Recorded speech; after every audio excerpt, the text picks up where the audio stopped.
Hello, and welcome back to Africa's Science Focus, the weekly show that brings you the best science and development news from the continent.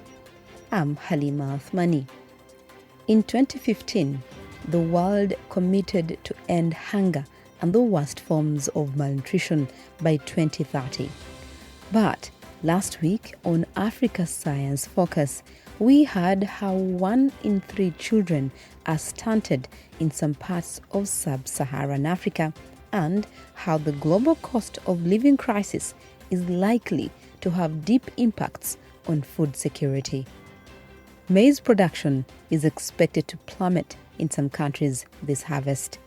Kenya is one of the biggest maize importers on the continent, and as our reporter Michael Kaloki found out, this staple food is becoming difficult to find for many in Nairobi.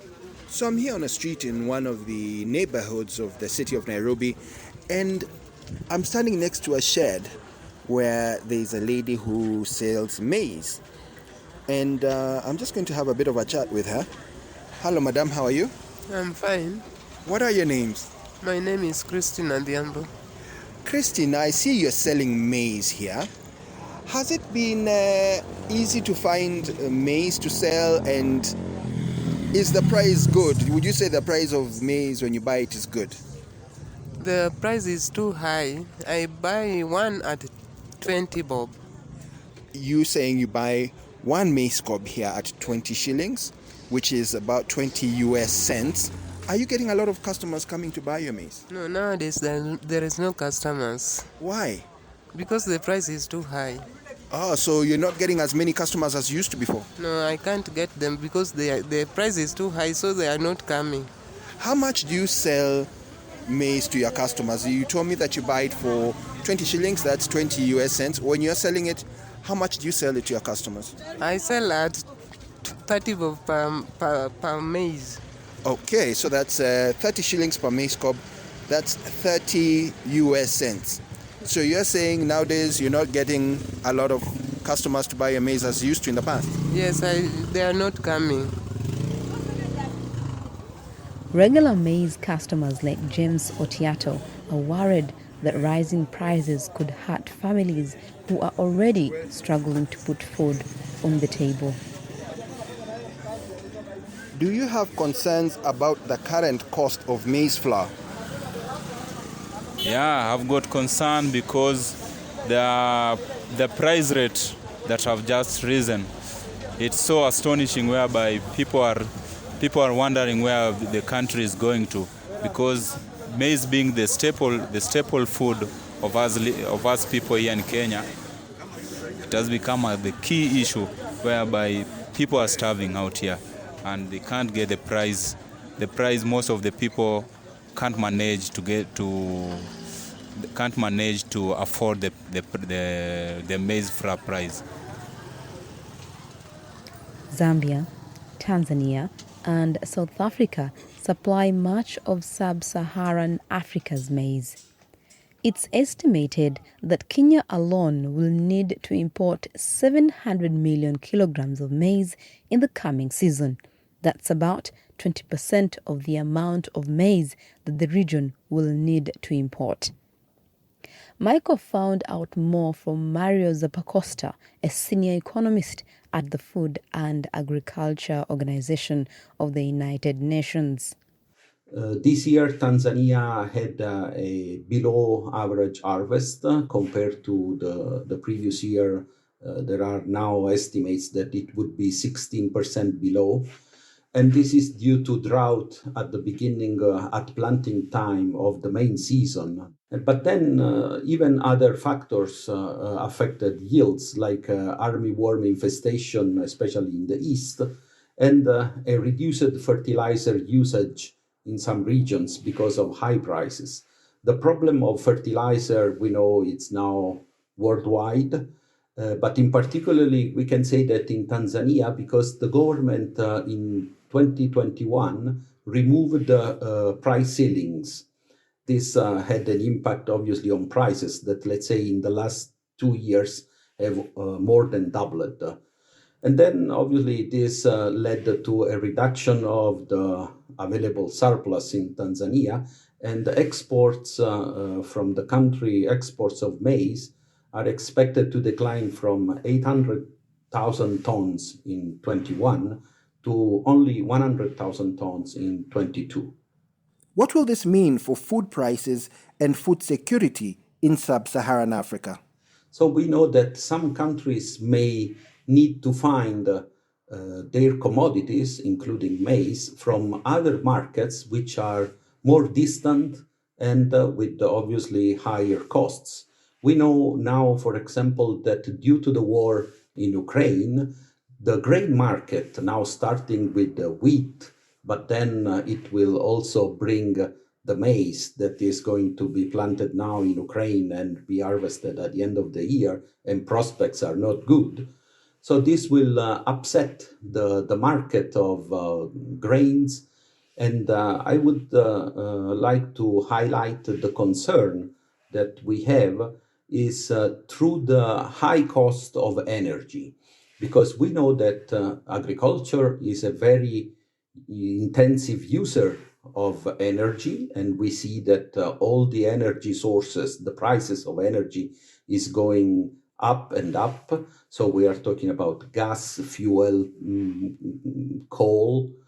In addition, we have to remember that Russia is the main producer and exporter of fertilizer at the global level. And with the sanctions, it will be difficult to buy fertilizer from Russia. So there will be a reduction in the supply, and already prices were high and now are going to record levels. So this may have an impact in terms of reduction in planted area, because farmers may decide to not plant at all, thinking that costs can be too high, or they can plant but have very low yields due to low application of fertilizers. So it will lead to reduced productions. And this will not just deal with grains or oil seeds that everybody is talking now during the, let's say, at the onset of the war. This may affect across the countries and across the crops, because fertilizers are applied everywhere. So there is a big concern for the future of food security. Do you think there is an over-reliance on maize as a food source in Sub-Saharan Africa? That's an interesting question, because obviously when we have a shortage of one commodity, we would like to be able to quickly switch the diet toward other products. Obviously, diets are rooted on historical traditions in every country and are somehow difficult to be changed.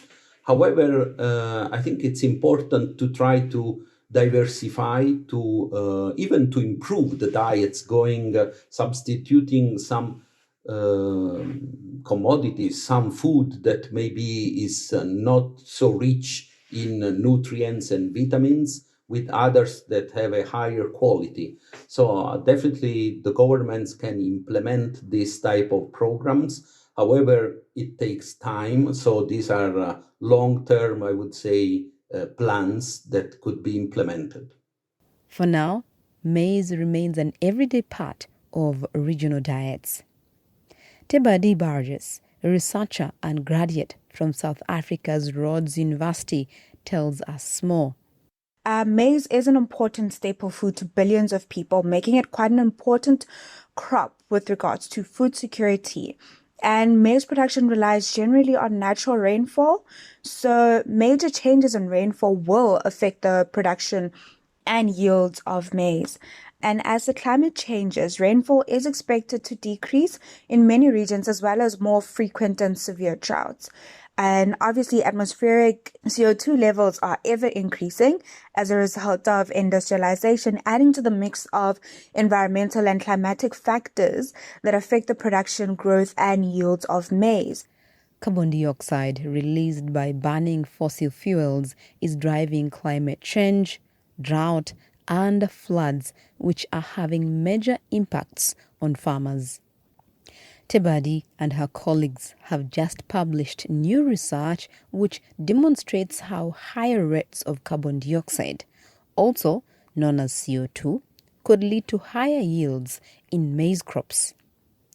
But Tebadi tells Michael that bigger crops are not the only way to achieve food security. Through a series of experiments done in the Eastern Cape province of South Africa, which is where I'm based, I found that by the year 2100, atmospheric CO2 concentrations are expected to be at 800 parts per million, which is double what we are at now currently. We found that the future atmospheric CO2 concentrations are likely to benefit maize production yields in Southern Africa.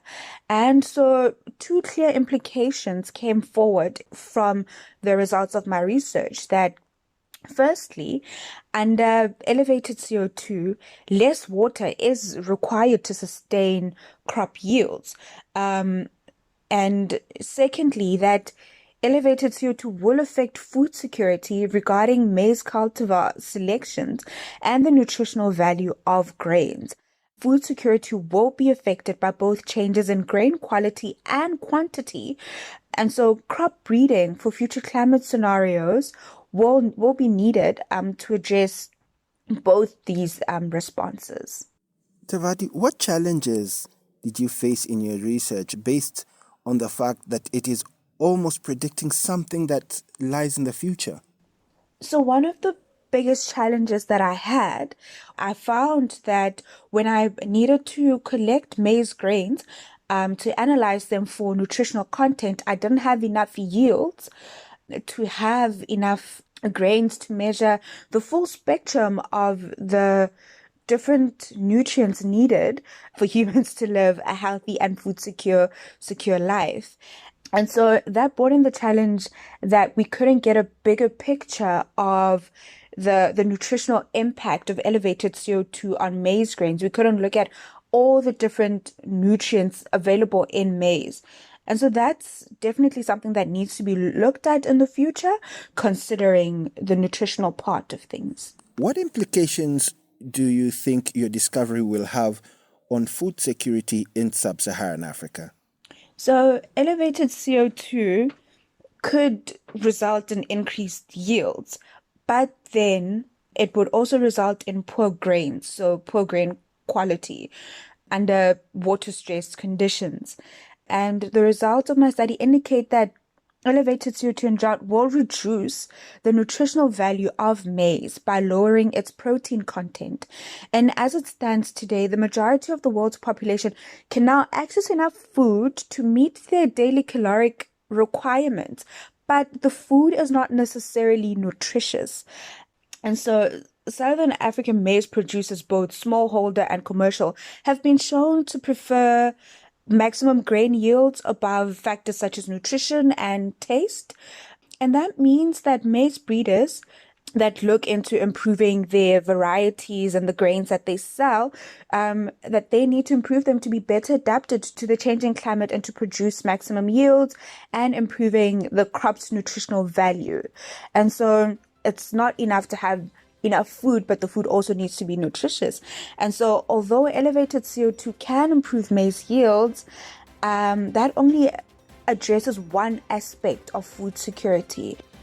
To find out more about food security and crop research in Sub-Saharan Africa, head to the SciDevNet website at www.scidev.net.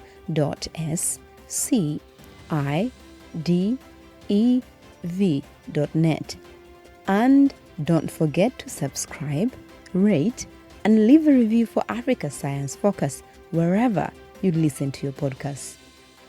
Today's show was produced by Harrison Lewis with editing from Fiona Broom and Ogechi Ekanywanu. Our reporter was Michael Kaloki. I'm Halima Athmani. Until next week, goodbye.